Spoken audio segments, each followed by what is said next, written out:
This is Caring for Kids on News Talk 760 WJR. Presented by the Children's Foundation. And here's your host, President and CEO of the Children's Foundation, Larry Burns. Well, thanks, Mark. Hello, everyone, and welcome to Caring for Kids, May edition 2022. On tonight's show, we have some great guests, as usual, who are all doing wonderful work that supports youth and families. Joining us tonight will be Johnny Crowder, founder and CEO of Cope Notes and powerful mental health keynote speaker. Also, Dr. Janet Nunn of the Student Health Department at Central Michigan University will join us. And then our newest Children's Foundation employee and teammate, Todd Krieger. It's all coming up next, right here on Caring for Kids, on the great voice of the Great Lakes, WJR.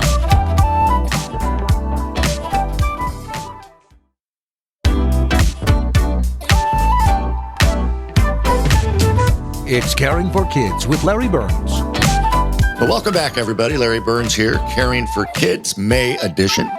Joining me now is Johnny Crowder. Johnny is the founder and CEO of Cope Notes and a powerful keynote speaker who leverages his personal mental health experiences to help others.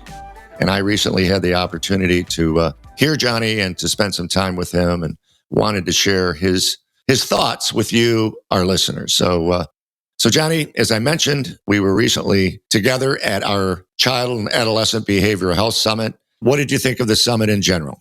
It was really refreshing to see people actually caring about their work. I wish I could say that for every event I spoke at, but that's not always the case. So it gave me a lot of energy to be in a room with people who you could tell really cared about the youth that they served. Great. And there was a lot of people there from different phases of helping people. And so that made it even more special. So tell us more about Cope Notes. I know that is sort of your day job, if you will, and I want our listeners to know about it.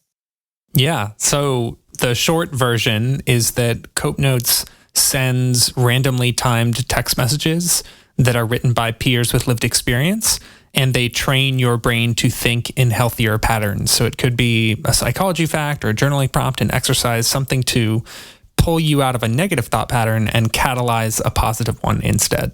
And so how many of these might occur during the day? Usually just one or two based on your preferences, because we realized that if we text people too often, they come to expect the text messages and they don't feel as surprising. And then if we don't text people often enough, like if it was less than once per day, then it wouldn't be consistent enough to form new neural pathways. So that 1 to 2 texts a day is a sweet spot. Excellent. And how do people sign up? It's the easiest thing in the world. You go to copenotes.com and you type in your phone number. There's no other you don't have to type in your name or your demographic information or anything. All we have on file is just your phone number. Wow. So hopefully many people out there will do that right away. And what would be an example, if you don't mind, of a message? Just if you can create one that just so people know what might be an example. So I used to not answer questions like this and just tell them to go to our website because there's I added a week's worth of texts right at the top of our website. But I will say this before I read you a text that I like quite a bit. I want to mention that half of what makes Cope Notes effective is the actual text message itself, but the other half is the delivery, the fact that it's surprising your brain. So this won't surprise your brain, so it's going to be about 50% effective, but I still like this text a lot. This text says, when anxious, and I never knew this, by the way, before this text, when anxious, your body hunches over to protect the heart and lungs. Show your body that it's not in danger by standing up straight with your shoulders back. I never knew that. I did not. I was always told to stand up straight, shoulders back, but I didn't know why. So now I know. That is awesome. And we're talking with Johnny Crowder from Cope Notes and a wonderful speaker as well. So when we spent some time in April together, we found out that you're also in a metal band known as Prison, and that you combine some of your experiences in life and what you're doing on a daily basis with your music. How do you do that? Yeah, definitely at first I was like, how on earth do you combine mental health and heavy metal? And then I kind of realized it's not that much of a stretch after all. Like, one reason that I've always been really passionate about hardcore and metal music is that there's this like raw emotion that's in it. And I'm like, man, what a cool opportunity to kind of write music about what I've experienced in relation to abuse and mental illness in a way that might provide relief to other people and make listeners feel seen and understood and encouraged, just like other artists have done for me. Excellent. And how often is the band in action? So before COVID, we were on tour for about 6 months a year. So I was away from home quite a bit. And then now that the music industry has changed a lot in the last couple of years, so now we're more home, spending more time in the studio, and then we'll play maybe a handful of shows here and there, do like a week-long tour here and there, but we're certainly not touring as much as we did before COVID. Yeah, well, that makes sense. Unfortunately, that impacts a lot of different music engagements. Mm-hmm. So one of the things that I really, really enjoyed listening to you speak, as well as talking to you individually, was some of your comments about sort of advice to give people that maybe a child, a loved one is experiencing some mental health issues. We read so much about it before COVID, but even more so now. And some of your experiences and your lessons that you've learned were so very interesting. And so could you share some of those thoughts and ideas with our listeners? Yeah, one that really sticks out to me is the fact that experiencing abuse as, you know, in my youth made me less trusting of adults. And a lot of the people, the clinicians that were trying to help me, you know, maybe they were very kind, maybe they were very professional, but I had this this prejudice in me against those adults simply because they were adults and they might have reminded me of people who had hurt me in the past. So I think one thing that I always encourage clinicians to do is like, yes, you know, assume responsibility for your own behavior, of course, but, you know, some of the resistance that you might be facing from a teenager or a child might not be because of your behavior. That might be because of past experiences that they haven't shared with you. And, you know, establishing trust to the point where that child or adolescent feels comfortable enough sharing those experiences with you is really where a lot of focus should be, is on like establishing and rebuilding that trust if it's broken. Excellent. And thinking about what you just said, tell me if this makes any sense at all. Let's say you adopt a pet, a dog.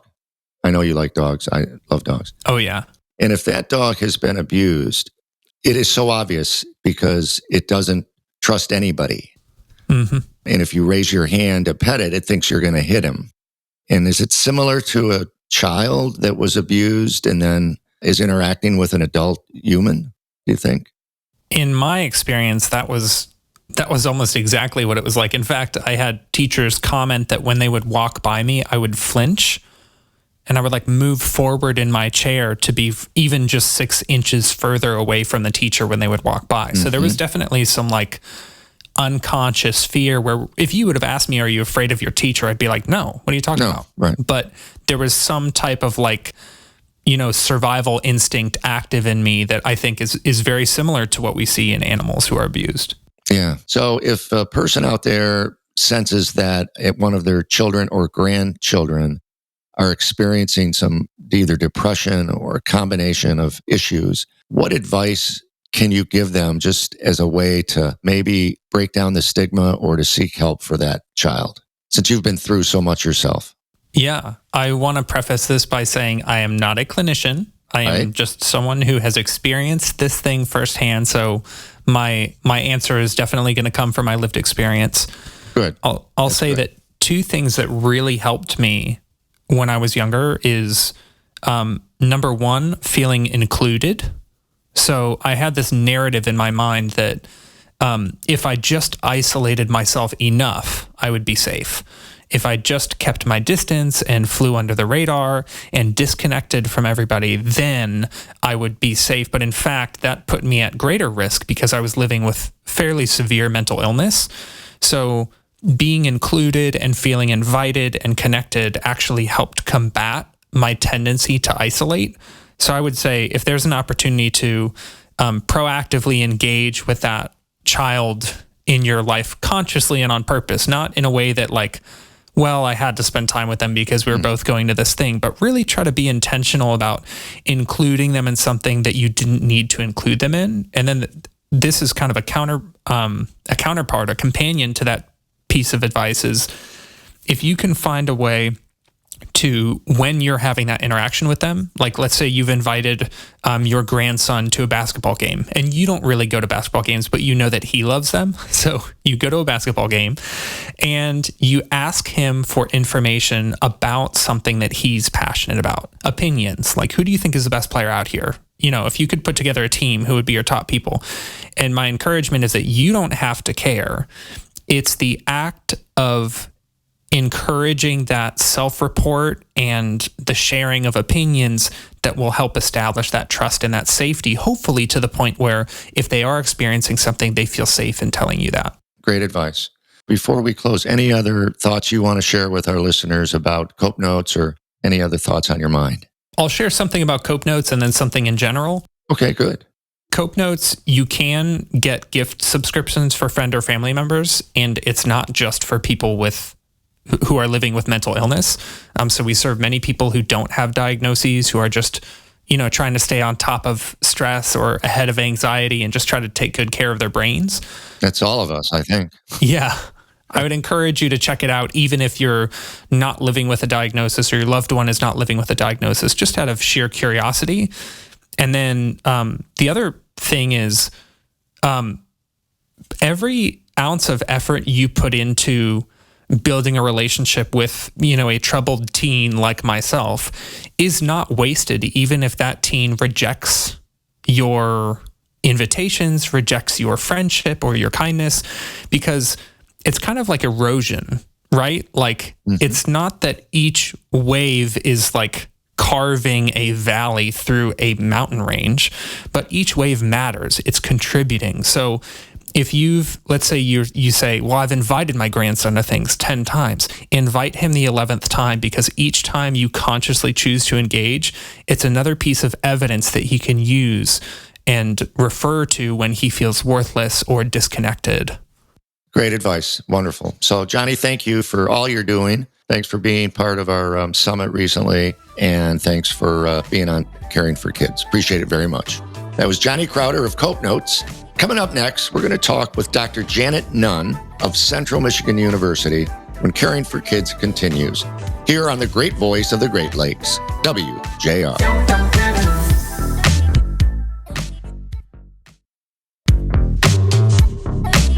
Welcome back to Caring for Kids on WJR, presented by the Children's Foundation.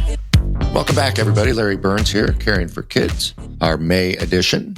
With me now is Dr. Janet Nunn. Dr. Nunn works in the Student Health Department at Central Michigan University, my alma mater, I'm proud to say, as an assistant professor of psychiatry. So welcome, Dr. Nunn, to Caring for Kids. Thank you for having me. So we recently met at our Behavioral Health Summit. You did a great job, by the way. And I know that you had a very interesting career so far, being so young. Tell our listeners about your residency in psychiatry at the Naval Medical Center, including your time as the medical director of the inpatient psychiatry ward and departmental head of the outpatient mental health clinic in North Carolina. Yeah, so my career, I think, is a little bit different than the typical psychiatrist. So I entered medicine through the military system. So I attended medical school as normal at Michigan State University, go Green. And then after that, after I graduated from medical school, I went into the Navy. And I practiced in the Navy for 8 years as, an active duty psychiatrist.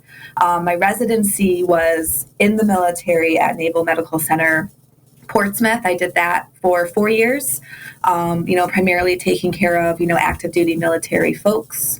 And then after that, I was stationed in Camp Lejeune, North Carolina, which is primarily a Marine Corps base. And I spent time there for 4 years. did that for 2 years, which was very, very great and rewarding. And then I went down and did outpatient work in the outpatient clinic as the department head. So basically, I was, part-time administrator, overseeing the functions of the clinic, managing the staff in the clinic, doing lots of care coordination with military commanders and commanding officers about their Marines who needed care. And then I also functioned as a psychiatrist, seeing patients as well, doing, basic anxiety, depression, ADHD management in that population.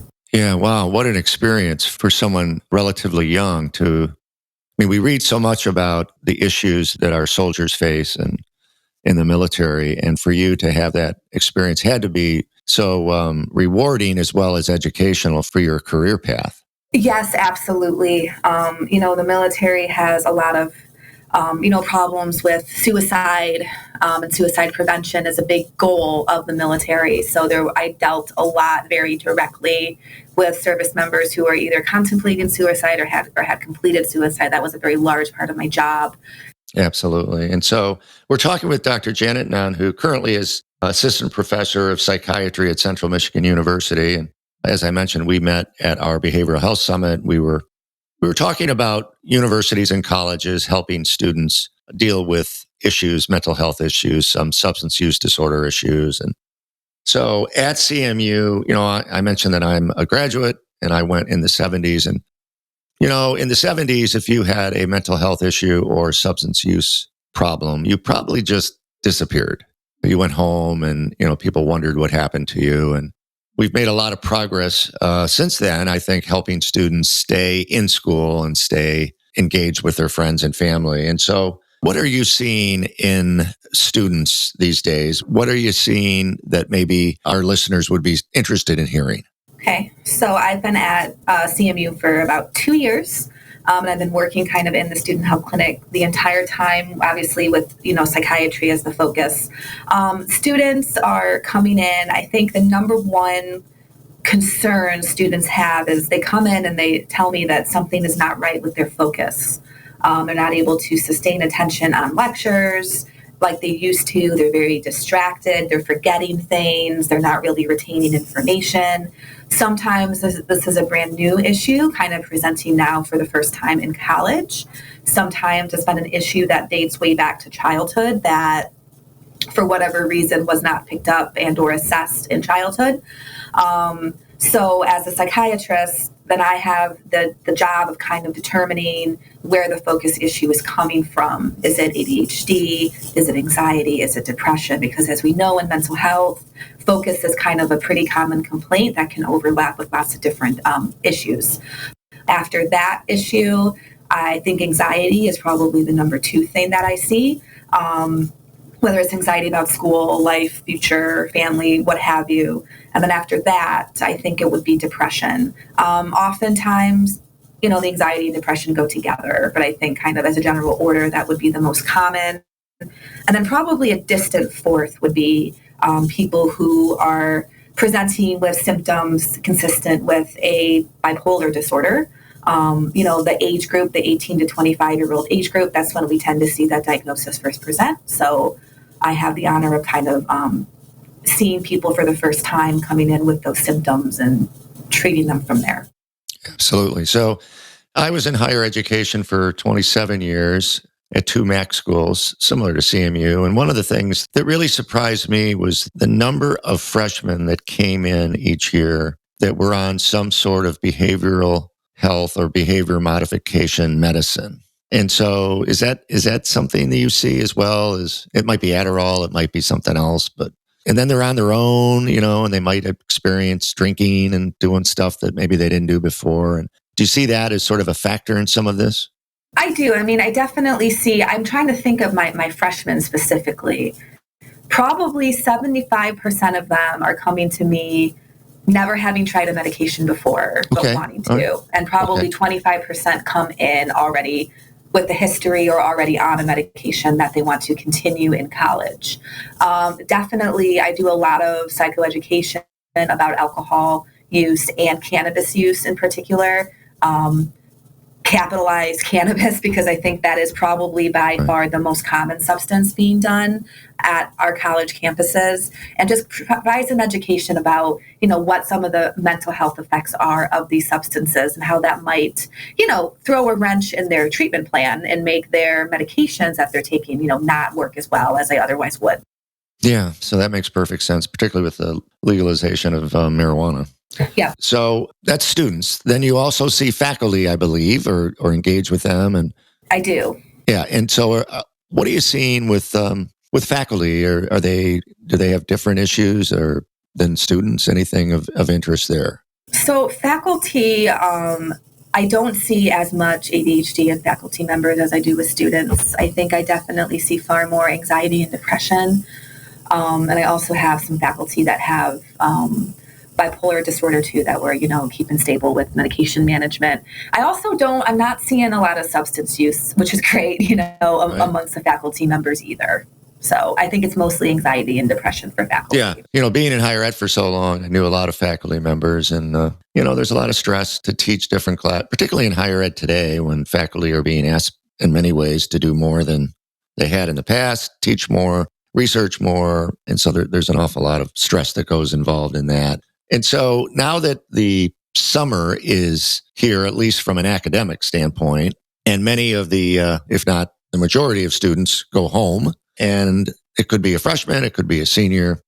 And so this show is primarily heard by adults who have kids, college age, or they might have some grandchildren that are college age. And what I like to do is try to, particularly with an expert like you, Dr. Nunn, give some advice. If a student's home for the summer and it appears that maybe they're having some issues, they've changed a little bit, or they're struggling with some things, is there any advice that you can give a parent or a grandparent that experiences this with a child that they love? Yeah, so the first thing I want to kind of put out there is that even if the student, at least at CMU, I can't speak to every university, but I think it's probably similar. Even if the student is home for the summer, as long as they are in the state of Michigan, I can still see them for care. Good. They do not have to be physically on the CMU campus. We have robust telehealth services. So as long as you have an internet connection, we can link in and kind of keep care going or start care, depending on, where they are in the process. So I want any parents or grandparents with college-age students to know that care does not end just because it's summer. Great. That is great to hear. Yeah. The other thing in terms of just kind of, some things to look for, that might be a sign of somebody struggling with a mental health condition. So the biggest thing in psychiatry is watching for functional impairment, right? So lots of people feel anxious from time to time. Lots of people feel depressed from time to time, but by and large, they're still able to wake up, go to work, study, kind of do their normal things.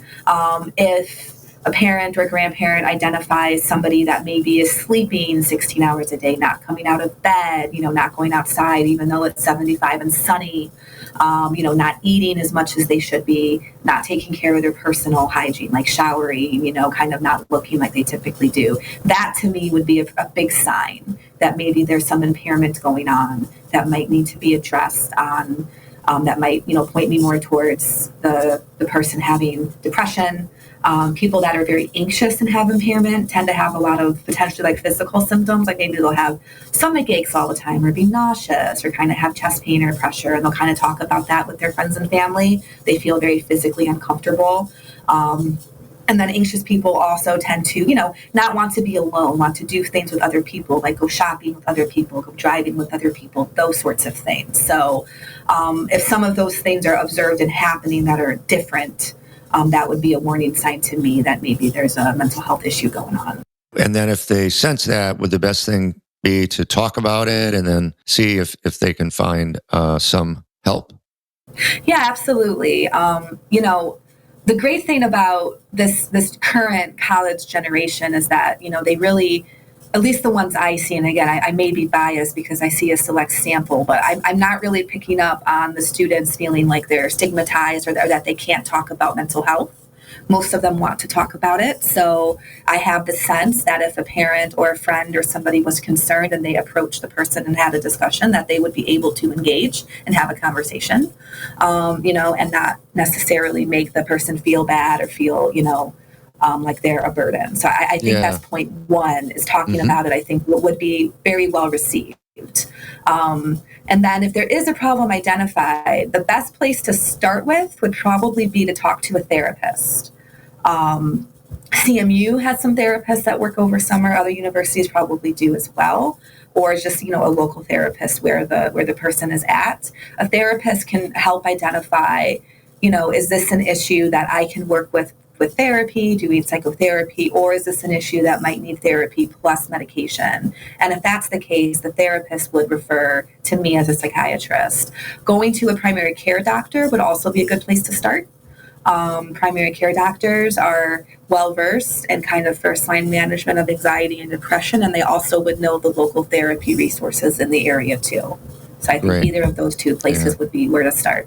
Well, that is fabulous advice. So thank you very much. And it also was my last question. Do you think we're beginning to break down the stigma of mental health disease? And it sounds like, at least in the college-age generation, we're making good progress.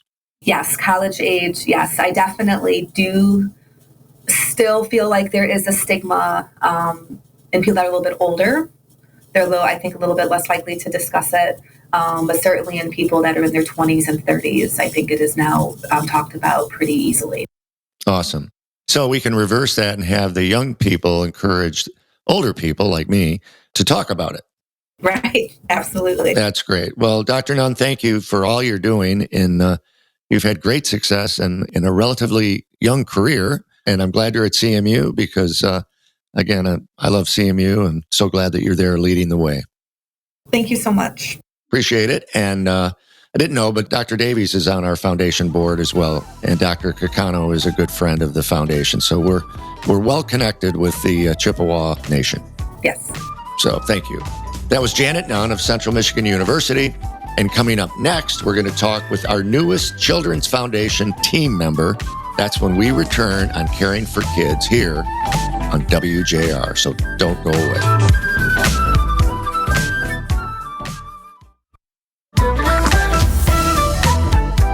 Welcome back to Caring for Kids on WJR. Presented by the Children's Foundation. Once again, here's Larry Burns.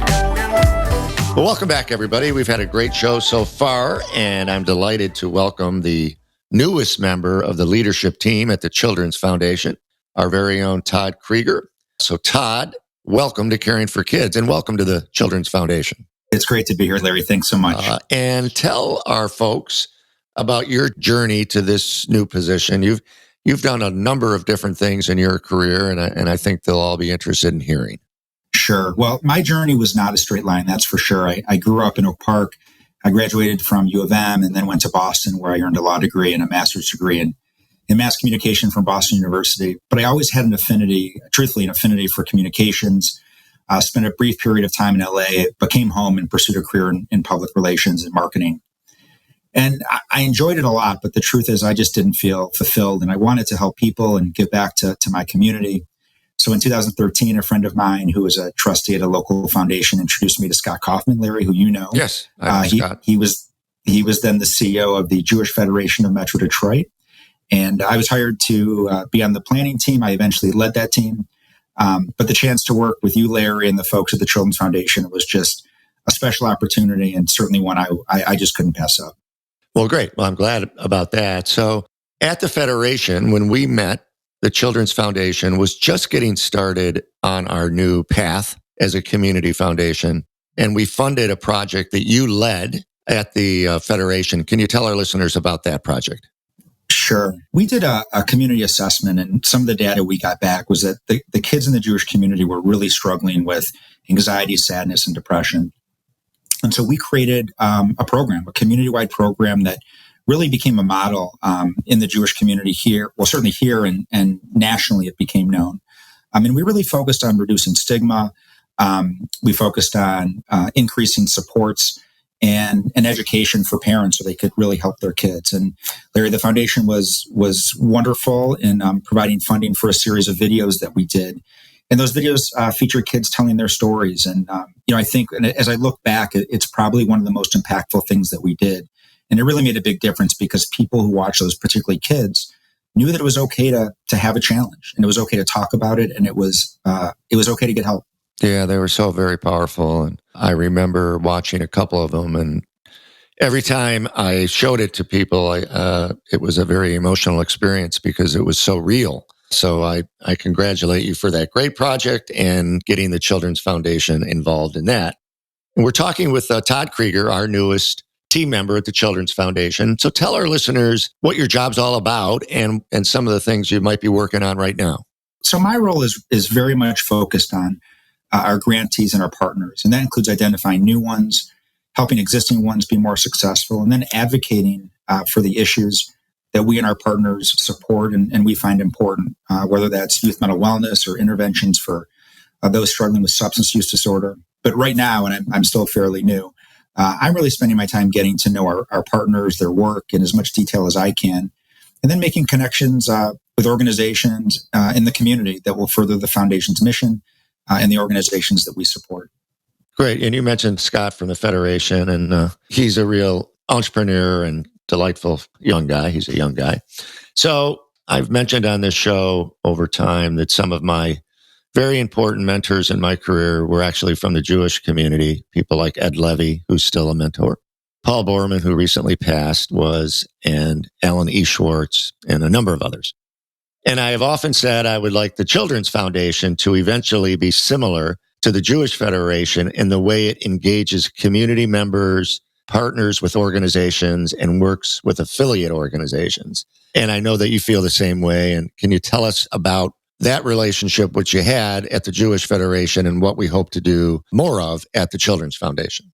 Yeah, well, the Jewish Federation is one of this area's historic philanthropic organizations. I mean, it's been around for 100 years, so it's had plenty of time to test and professionalize and test out new things. But what the Federation, I think, has done really, really well is that it's created an amazing platform for really every Jewish community member to engage, not just with the organization, but with philanthropy and Jewish causes. And, examples of that are at the Federation, one can volunteer, they can make a gift to the campaign, they can make a restricted gift to one of the agencies it supports.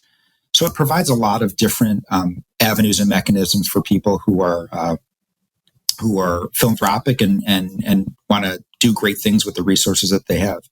Larry, I think we want to be the Federation supporting children's issues, the foundation, of course. And I think under your leadership, that's really what's happened. As an example, for any community member who wants to create a fund, they can keep that at the foundation. The foundation will manage it and advise that individual on children's issues that are important to them and how best to allocate those funds. So there's really no better place or no better organization to partner with for people who are really thinking about children's issues and want to be philanthropic than the Children's Foundation. Well, you say that very nicely, like you've been around a long time. And you're exactly right. That's what we're striving to do, and you're going to be a great help to that. You're already a big help in some of our affiliates. And so First Tee, for example, First Tee Greater Detroit is now, in essence, an affiliate / subsidiary of the Children's Foundation. Tell us about your role with First Tee going forward. Sure. So for those who may not know, First Tee is really an amazing youth development organization that uses golf to teach kids really important life lessons, whether that's goal setting, hard work, resiliency. And I'm the lead staff member for that organization. But we aren't just a funder. We're also helping manage it in a very deep way. That includes whether it's the back office stuff or marketing or fundraising. And we have this unique role because the chapter was struggling. And Larry, you said we want to intervene. We believe in this program, and it needs to be here for the kids in Detroit and the suburbs. That it's just a special program that's really impactful. And so I would say for those who are listening that want to support First Tee, and I hope there are people out there who do, I'd really encourage them to think about volunteering or even making a financial contribution. First Tee Greater Detroit is an organization that's predominantly philanthropy funded, so it really needs support of those in the community. And for anyone who wants to volunteer or make a gift or support the organization, I'd really encourage them to go to firstteegreaterdetroit.org, where they can learn about the organization and sign up to volunteer or even make a gift if they'd like to. Great. firstteegreaterdetroit.org. That's easy enough. So lastly, Todd Krieger, what excites you the most about this new position you've accepted at the Children's Foundation? Well, Larry, I have to tell you, and hopefully I've exhibited this, but professionally, I'm more excited than I've ever been, truthfully.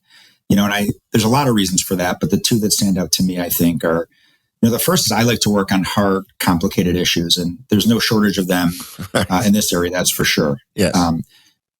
There's a lot of them. But, when you think of mental illness or substance use disorder, these are complicated, challenging things, and we've got to figure them out. And I have the opportunity now to make a significant difference for the kids in Michigan, the region, and even beyond. And that's a tremendous gift to me, and I'm really grateful for that. But the second is also important, and that's about the culture that I'm now working in. Larry, having watched from afar, now being part of it, I sort of, was amazed at the level of creativity and ingenuity and innovativeness that you've established and that the team works so hard to maintain.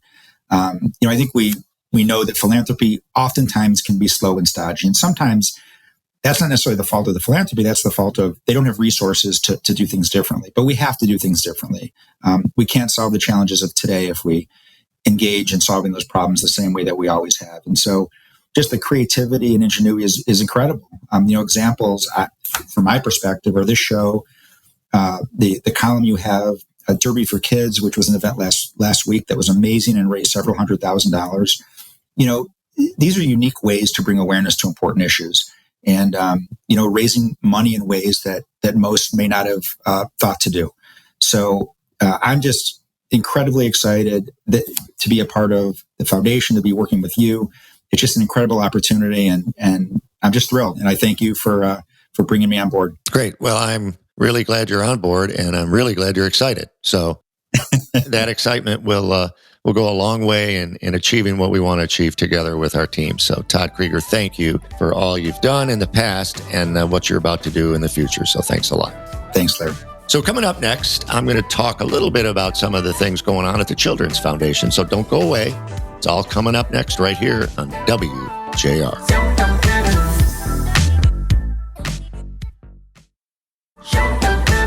Okay, welcome back, everybody. It was a great show, May edition, Caring for Kids. Thanks for joining us. Earlier this month, we hosted our 6th annual Derby for Kids event at the Country Club of Detroit. It was a great day. It was full of sunshine. We had more than 500, that's correct, 500 people attending, well above anything we've ever had before.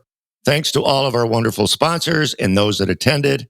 Proceeds from that event are supporting a new substance use disorder clinic that will open in Troy later this year. So stay tuned for that announcement. So thanks for joining us tonight and for all you do to help kids throughout the state and beyond. Indeed. Caring for Kids with Larry Burns on WJR has been presented by the Children's Foundation.